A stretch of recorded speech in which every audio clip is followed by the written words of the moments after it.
দেখুন বন্ধুরা কটার সময় খাবার খাচ্ছি আজকে। এবার তোদের দোষ, আমি তো খাবার করেছি। কোথায় করেছো? আমি তো বললাম এটা রাতের জন্য বানাতে। ডিম কষা আর পোলাও করেছিলাম। কিন্তু এখন কি খাবো আমরা বাসন্তী সেটা পোলাও। বলো।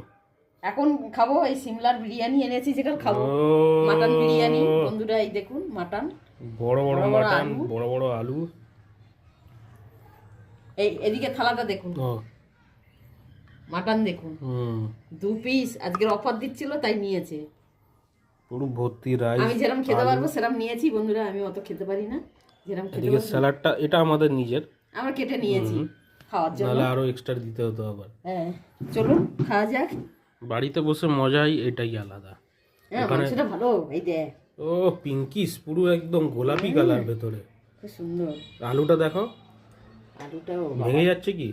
হ্যাঁ গরম খুব, এই যে ও দেখি খেয়ে